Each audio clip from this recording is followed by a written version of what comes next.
Okay, I'm here with one of my students. His name is Isaac Austin, and he runs a studio called Skybreaker Studios. Hey, Austin, how are you doing today, man? Hey, how's it going, Brian? Um, Give us a quick overview, kind of your studio, what kind of music you work with, and just kind of give us a quick rundown on that. Hey, yeah. My studio, I kind of got started through my band called Carry On Kid. It's kind of a melodic hardcore project.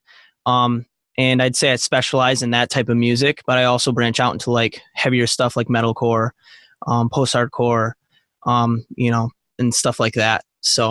But yeah, so I pretty much kind of specialize in that, but also kind of everything under the metal umbrella is kind of what I deal with. So, But just in the yeah, general heavy music niche, you would say. yeah, definitely, Cool. definitely like the So, heavy is music. your studio? You're in your studio right now, right? Yeah, officially under the name Skybreaker Studios. And is this out of your home, or is this? Do you have a commercial facility for your studio? Nope, this is out of my home. So, Okay. What's your yep, setup like there absolutely. at your house? Um, my setup as far as Just do um, you have? Is it just one room where you mix out of it? yeah, Or do you have yep, a it's one room, pretty much a control room. I track everything in here. Um, I have everything right in front of me. I guess can't really show you here, but I got interface, some monitors, a Kemper for my reamps, and that's pretty much it. So Guitars. are you just doing So mixing, or do you have bands coming to the studio? I do have bands coming into the studio, so I do both. I would say honestly, primarily the majority of my projects are actually bands coming in and tracking. So if they want to do live drums, I have capabilities. Actually, from the course I took, I actually asked in one of the office hours, just like some suggestions on that for live drums. And I actually have options to go to some local studios that honestly are pretty slow and they don't have much business coming in. And they're like, oh, yeah, we'll let you come in, use our space, and we'll just take a little cut. And so it's worked out really great.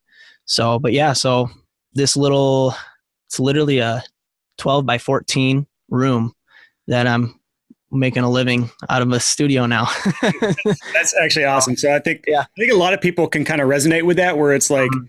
they feel like they're in one room Yeah. and they feel like they're limited. They feel like bands aren't going to really take them seriously. And I feel like you're a good example Mhm. of someone that is living the example of how that is not true, how you can do it seriously out of one room and how people will Literally. take you seriously. Yep. Okay, Absolutely. so let's go back. Let's talk Mhm. about, where you were. When did you join Profitable Producer course? Right about the start of the year, January. Okay. So, And can you tell us kind of what your studio was like, what your business was like, kind of before you joined things? yeah. So I guess to give you the best way to, I think, kind of explain this is kind of give the rundown of what happened. So me and my wife, talked about it. I was working for a construction company, working about 50 to 55 hours a week. And then on top of that, I was doing, part-time children's ministry at a church that is an hour and a half away. And so trying to and then doing music on the side. So we just talked about it and we just decided that we felt like it was time. I've been doing audio related stuff for about 8 years, and we talked about it and we're like, I think it's time, to make the jump to full time. And as we're in the process of talking about it, um, I wasn't planning on doing it for a while. Some stuff came up at work, and it just kind of made it clear it was time to go. Different management and stuff like that, and we talked about it. And I saw this course. I believe it was probably the Facebook rabbit hole. I saw an ad or something like that, and kind of started looking into it. I'm like, oh, what's? I remember specifically seeing it was they asked in one of the articles I read, and you probably know what I'm talking about, but I can't remember it for the life of me what the name of the article was, but it was like three things. It was like, one, do you struggle to bring in clients? I'm like, yeah. And then as far as like the negative and the positive was like, the clients that you do bring in, are they completely satisfied and absolutely thrilled to work with you? I'm like, yes. Are the people in your area, like, are you putting out work that's better than the people in your area? I'm like, yeah, absolutely.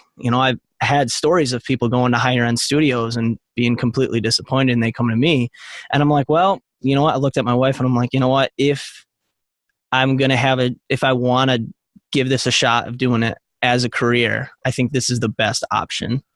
to make that a reality, you know? And I guess maybe we can talk about it later too, if it works out better. But I have no doubt that I'd probably be looking for another job right now if it wasn't for the course. Like, I completely believe that, because I didn't really have a direction. You know what I mean? It was like, I know I have the skills, I know I have the abilities, but how do I aside from, my plan was, I kid you not, my plan was to make a post like, oh, hey guys, I'm doing this full time on Facebook, and then just watch the clients roll in. And no, I have no doubt in my mind that that was a bad plan, and I'd probably be looking for a new job right now. Especially now that if you try to do that today on Facebook, however many followers you have, just divide that by 10, and that's about how much reach that post will have. And you can bet that it's not going to be super effective. It may have been effective, 3 or 4 years ago before Facebook started throttling reach. But let's back up for a second real quick. Yeah, absolutely. You said you did audio for 8 years up until you actually joined PPC.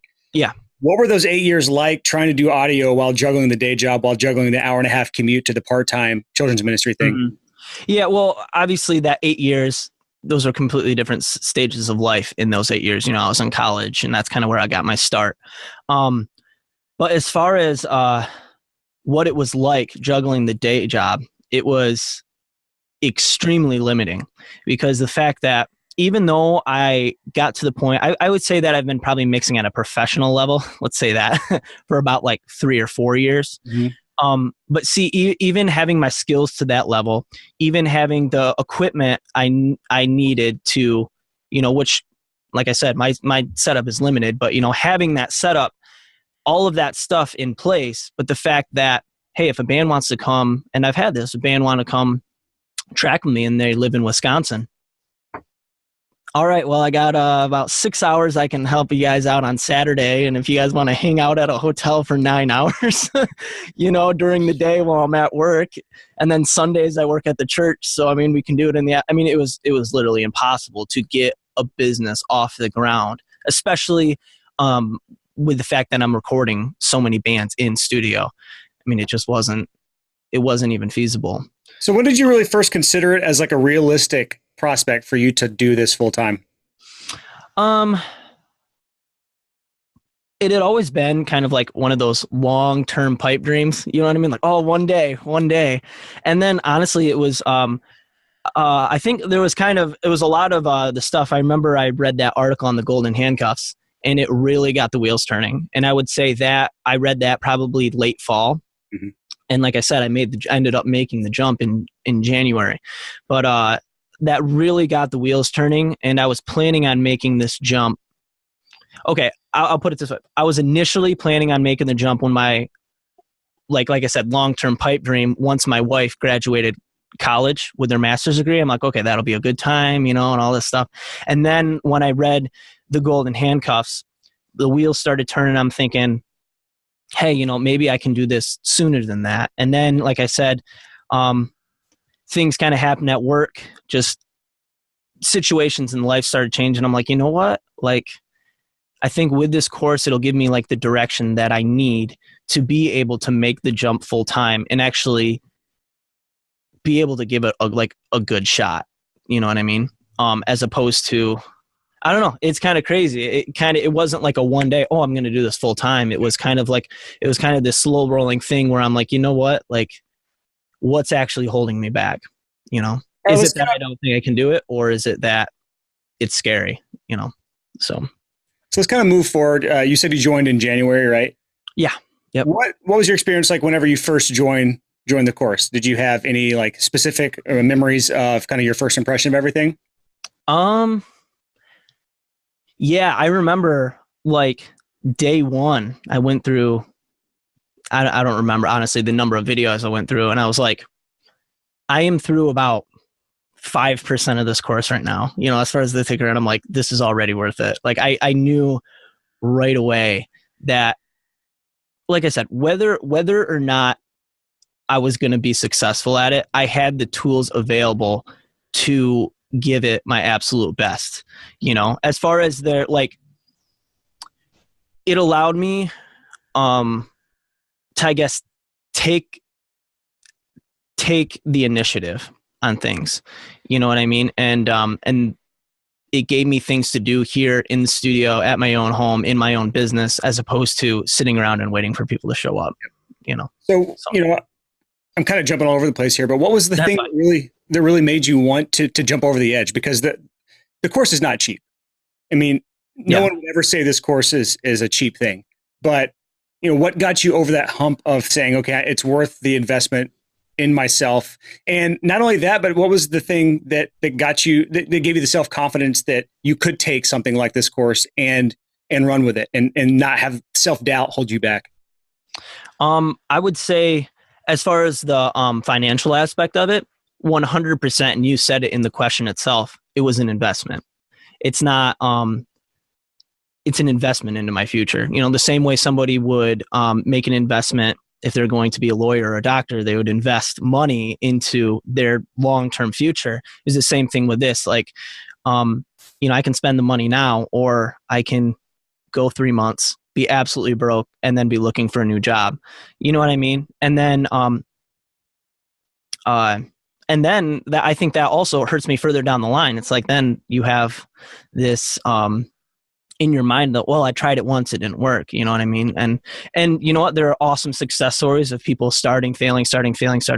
And I'm sure in small ways that's going to happen no matter what you do. But for me, I wanted to set myself up for the best possible chance of success. Like I said, in going further with that, like I kind of already mentioned, being able to have a system in where, like, the ball's put in my court, like, it rests on me now whether or not this is a success, as opposed to sitting back and hoping people show up. You know what I mean? And they finally recognize how great I am at this art, at this, these skills I have. And no, because the chances of success on that are pretty much nothing. You got to go out and get it. And it, like I said, the course gave me the tools to be able to go do it myself. So we talk about it on the podcast a lot, where we just say, like, for people to go out and have this mentality that if I build it, they will come. Yep. or even more common and even worse, in my opinion, is if I just become the best at this, if I just keep joining more membership sites and improving my craft of mixing or recording or mastering, if I just become the absolute best at this, then I will be an absolute success at this. And that's not necessarily true. The better you are, the more chance you have for success. But Absolutely. At the end of the day, it's not always the most talented person that wins. There's so much more that goes into it. And I think a lot of people kind of neglect that side of things, the personal development and business side of things. Yeah, absolutely. 100%. What you just said reminded me of kind of one of the big things that I remember in the process of contemplating making the jump. And I think it was, trying to remember which resource it was, but it was something. I don't remember if it was a podcast or if it was, an article, but it was to the point where, like, wait a second. Okay. Step back and think about this objectively. My skills are developed enough. Because of the point where I'm having completely satisfied customers, and some customers that are, like, completely blown out of the water. They're like, this is phenomenal. Like, I know the skill level's there, and there's something else that's missing. You know what I mean? And it was that business side of it, learning how to run a business, learn how to create a brand for yourself, and to be able to go out and have conversations with people with confidence and be like, okay, this is what I do, and here's how I can help you get to where you want to go as a musician. Just so much more than, if I get better and better and better, then people are going to start showing up. That's not necessarily true. So kind of tell me, like, you don't have to spend all day on this because this is not going to be a long video, but what are some of the big things you implemented after joining the course? What are the things that made you go, oh yes, I absolutely have to do that? And then you actually went and did it. For one of them, I'd say probably the biggest thing is sales, or like outreach, actually asking people, hey, do you know of anybody? And honestly, one of the biggest shocking things that I had when going through it is I asked, oh, hey, this person's into music. I know he's kind of into metal and stuff like that. I'll ask him if he knows of anybody. And honestly, it was the people that I thought had like this much of a chance of working with me or even being able to refer somebody to me. And they're like, oh, hey, I have an EP that's almost finished. I would love to record it with you. You know what I mean? So it's like, as soon as you just like, it's so scary to step out that door and be like, and just ask. And then, in your mind, like, okay, there's like a 0% chance of, this going anywhere. And like, those seem to be the ones that, something happens. Either they're able to connect you with somebody, or, they themselves are working on music and you had no idea. So I would say, to answer your question with that, like the biggest thing was to just get out there and trying to find these clients yourself. You know what I mean? And just having the courage to ask and Have step you ever out tried anything like that before joining the course? No, honestly, like I would never reach out to people like on my, like directly. I'd be like, oh, hey, well, I have this studio, or I work with audio, or a big thing is they would hear about me through my band, Carry On Kid, and they're like, oh, hey, we love your production. Where did you record? I'm like, actually, I record it myself. And that's kind of how I got the ball rolling. But I mean, over 8 years of doing that band, maybe like 3 people reached out to me. I was going to say that form of lead acquisition where they come to you because of your band, that only lasts for so long. No, yeah, exactly. So, cool. So let's just talk about. I want to go back real quick and just mention something. Anyone watching this is one big thing is you were saying when you were reaching out to these people, there was like a 0% chance in your mind of these people working with you. But the reality is, and this is a good takeaway for anyone watching this, whether you join the course or not, is by not reaching out, you have a 0% chance. It's literally a great point. Ever win a project, period. You will never win a project ever if you are not at the top of the person's mind whenever they're ready to hand over their money to someone. Because at some point, a band, if you think about their life cycle, they hit this point where they're like, okay, our songs are at this, we've written this many songs. We should be picking a studio, or we should be picking a mixing engineer, or we should be putting money somewhere for this album in some way, shape, or form, whether that's tracking, editing, mixing, mastering, whatever it happens to be. And if when they hit that point, you're not the one that's at the top of their mind or one of the top 3 in their mind, you're not going to get that project. So it's good that you kind of got over that. Yeah. Mm-hmm. So just talk about, just real quick, what are some of the things that have happened to you since joining back in January? As far as like... Yeah, as far as the results. A little more direction in that. Still working the day job, or did you have to go back to get any kind of supplemental income after quitting your job, or what happened with all this? Well, I should mention that I do children's ministry part-time. Cool. I still do that. And that's actually what I went to school for, is ministry leadership. So that's not going away. But it's awesome though, is that I'm able to, for example, at the start of the year, me and my wife were able to say yes to be able to do Wednesday nights. We would not have been able to say yes to that and have the freedom to be able to make that commitment if I was working 60 hours a week. Right. Not even possible. So, I mean, that was awesome. And another thing that's awesome is I've been able to, I just feel so much more fulfilled in the fact that like I'm able to do the things. This has given me the freedom to be able to do the things that add to my quality of life. I'm able to exercise in the morning, which is something I never, ever thought I'd be able to do. Like I'd always exercise at night after work when I was exhausted, but now I'm able to get up early and exercise, to get the day going, which is awesome. And then also I'm able to do things like take time to do the things that I love, like go fishing and stuff like that. I love to fly fish. And I'm able to do those things like, if I have a mixing project and, I finish it up, like I can go, I can bounce and go fishing. Like it gives you the freedom to do awesome stuff like that. And the same with golf. Like golf is the most lame hobby possible for someone in my genre and my world. But, being able to pick up and leave, like it's Friday afternoon here right now, if I want to go out and play around a golf, like I have that freedom. But at the same time, I also have a strong drive to do what I'm doing. So it's like, I understand both sides of things. Absolutely. Well, I think the ability to be able to stop and do something like that gives you the energy to be able to do what you love consistently without it getting dry and boring. And that's what I've noticed. That's supposed to be like, oh, well, I need to keep going at this. And not that I don't, but having the freedom to be able to step away from it for a little bit and do some of the other things that you enjoy, I think really breathes life into, your business and your art and your craft. and making music. So, So what do you think? What do you think Skybreaker Studios would be right now if you had not joined Profitable Producer course back in January? well, for one, I didn't even have I didn't even have a business name at that point, so it probably wouldn't be called Skybreaker Studios. Yeah. But honestly, I don't have a doubt in my mind that I would probably be driving, like, I used to drive a truck. I'd probably be driving a truck again.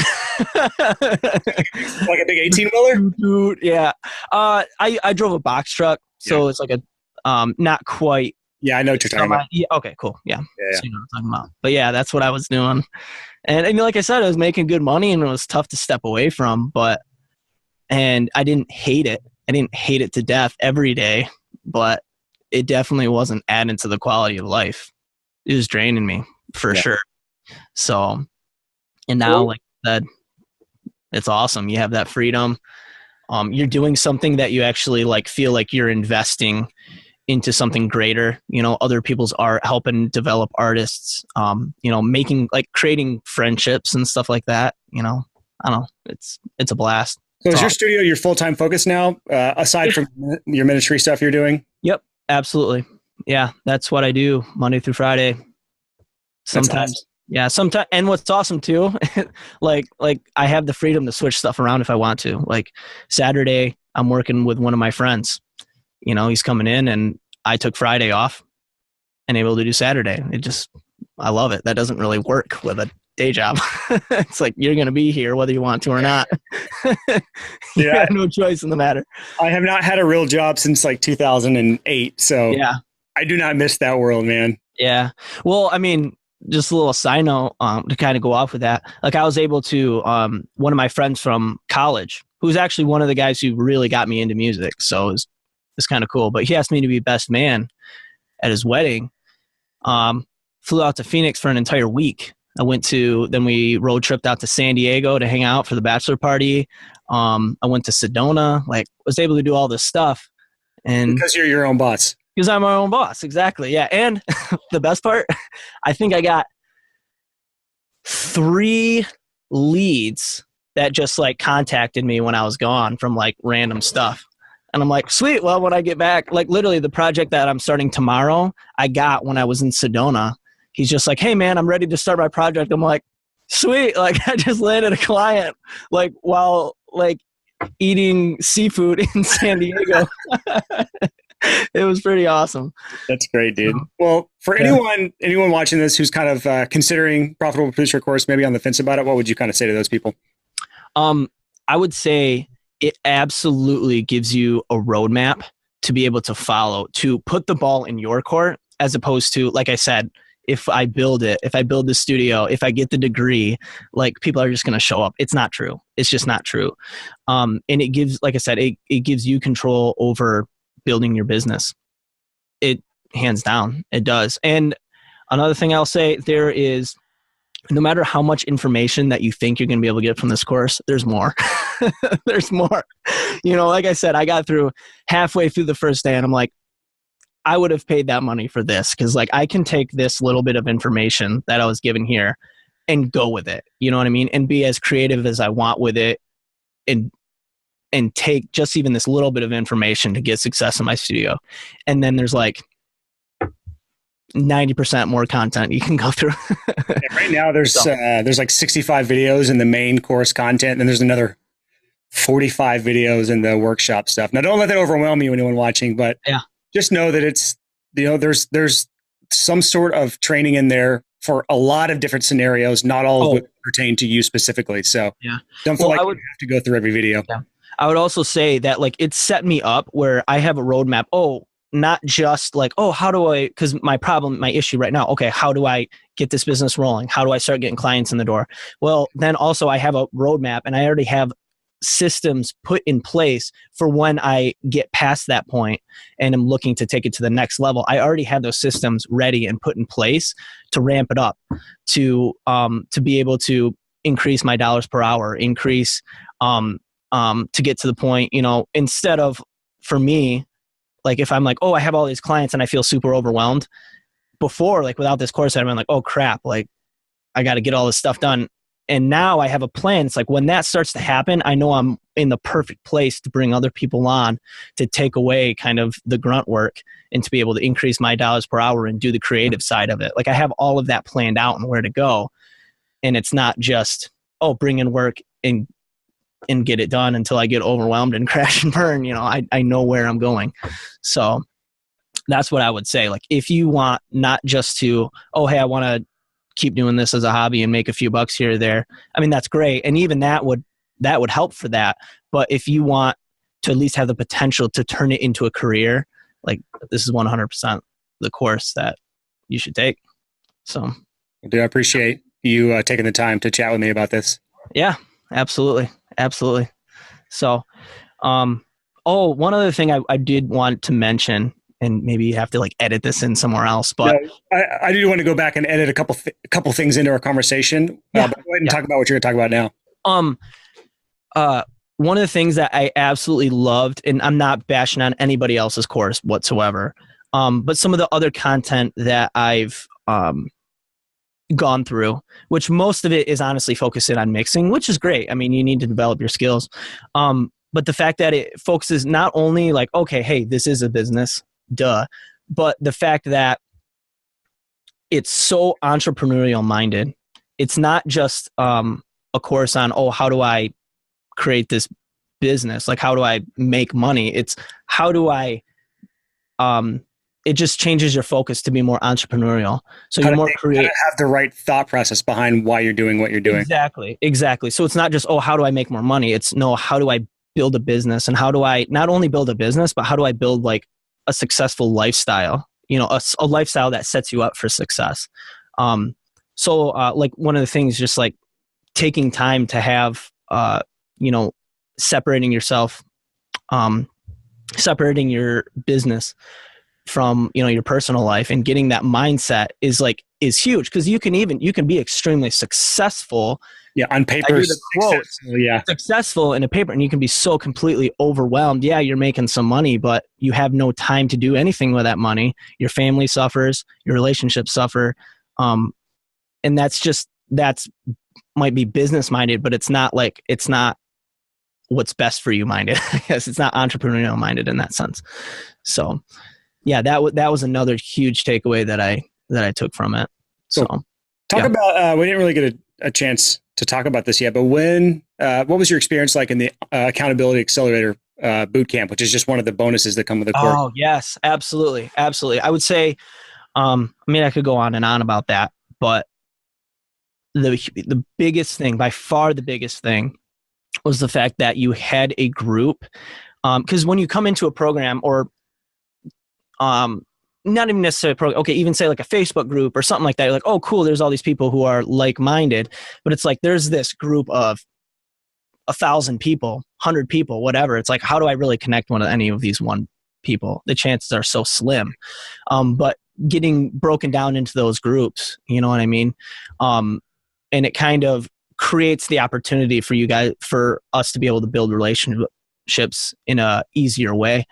And that's what I absolutely loved about it. We had weekly chats and stuff like that, like video conferences. And I honestly, that was my favorite part of it. Whether or not I was like, oh, like I have a question I need to ask these guys. And sometimes I did, and that was awesome. I was like, I'm just looking forward to like hanging out with these guys for a little bit and talking music. Like it was a blast. It was really, really cool.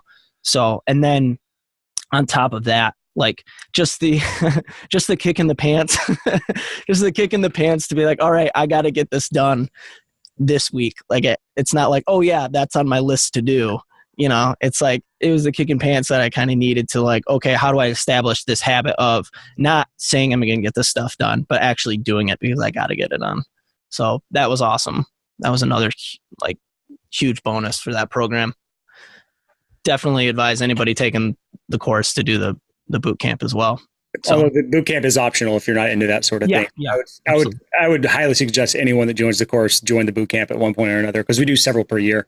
Yeah, absolutely. Did you mention that you were in Michigan when I first introduced you? I can't remember, because I would have loved to have mentioned the fact that you're kind of in the middle of nowhere. Yeah, I live. You can edit this in, whatever. I live about half an hour, 45 minutes northwest of Grand Rapids in a little town called Bailey, Michigan, which is consists of a church, not a stop sign, not a stop light, but a blinking yellow light, a convenience store, and our house. That's basically the town. What's the population? Oh man, like, I don't know, less than 1,000 probably. I mean, like, it's one of those towns that people even who live in this area don't realize it's a town, because you drive through it and there's no, like, you don't stop. You know what I mean? It's like, oh, hey, it's the town that you drive through on your way to this other town. Like, that's where I live. Okay. All right. So, yeah, if I can make it work out here, anybody should be able to make it work where they're at. Yeah. And like I said, I'm able to have people come out. I don't just do mixing and mastering. People, like I said, I have people from Wisconsin, Chicago driving out. So that is it for my conversation with Isaac. Hopefully you found that encouraging for those of you who have, a small room you're working out of at your home, a spare bedroom, or, some small space. His room was only 12 by 14 and he's still making it work. And he's in a small town, this small town that is so small that it doesn't even have a stop sign in it.